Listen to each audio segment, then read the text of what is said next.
Olha, hoje a gente vai falar de um assunto super importante que eu sei que mexe com muitas famílias, o prognóstico no autismo. Mas ó, a gente vai além daquela ideia de só contar horas de terapia, tá? Vamos entender o que realmente faz a diferença. Sabe aquela sensação? A criança está na terapia, a família está se dedicando, mas parece que o progresso não vem na velocidade que a gente esperava? Isso é uma angústia super comum e é totalmente compreensível sentir isso. A gente investe tanto, né? E aí fica essa dúvida no ar. Então, vamos direto ao ponto, sem rodeios. A grande virada de chave é entender isso aqui. O prognóstico de uma criança no espectro não é tipo uma conta de matemática. Não é só somar as horas de terapia e pronto. A verdade é que a qualidade e todo o contexto em volta importam, e muito. Às vezes, muito mais do que a quantidade de horas em si. Isso explica uma coisa que a gente vê o tempo todo na prática. Pensa só. Duas crianças, mesma idade, diagnóstico parecido, mesma quantidade de terapia por semana. E mesmo assim, uma parece que decola e a outra avança no ritmo bem diferente, completamente diferente. Aí a gente se pergunta, mas por quê? O que está acontecendo? Se a terapia é a mesma, por que os resultados são tão diferentes? É exatamente essa pergunta que a gente vai responder.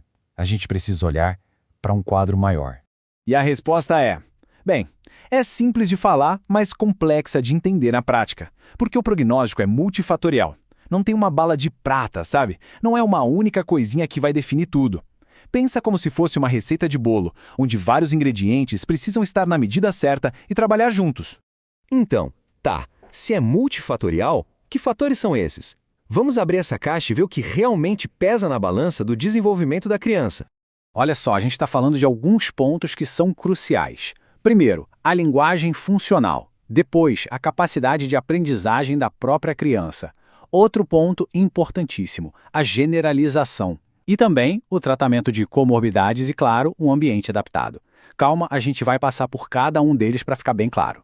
Vamos começar com a linguagem funcional. E aqui, gente, a gente não está falando só de saber falar palavras, de ter um vocabulário gigante. Não é isso. É sobre usar a comunicação de forma útil, funcional, né? É a criança conseguir pedir o que quer, dizer não para algo que não gosta, interagir de verdade. Isso muda tudo porque impacta diretamente o comportamento, a autonomia, a vida real. Essa frase aqui nossa, ela é perfeita. Pensa comigo. De que adianta a criança aprender uma habilidade incrível lá na clínica com o terapeuta se ela não consegue usar essa mesma habilidade em casa, na escola, no parquinho? Se isso não acontece, não é um desenvolvimento de verdade. É só um treinamento para uma situação específica. A mágica acontece quando o aprendizado escapa da sala de terapia e vai para a vida.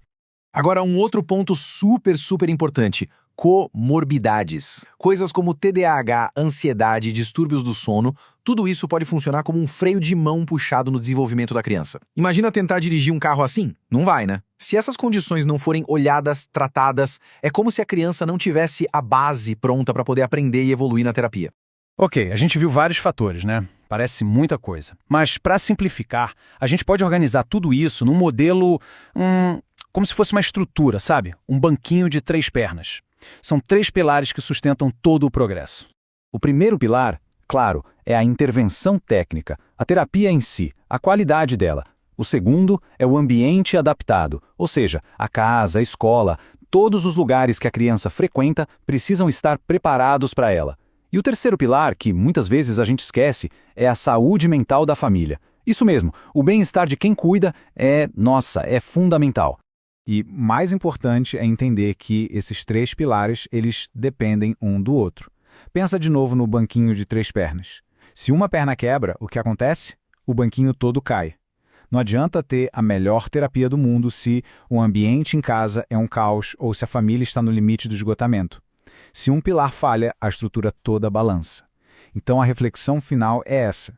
Será que a gente está cuidando bem de cada um desses 3 pilares?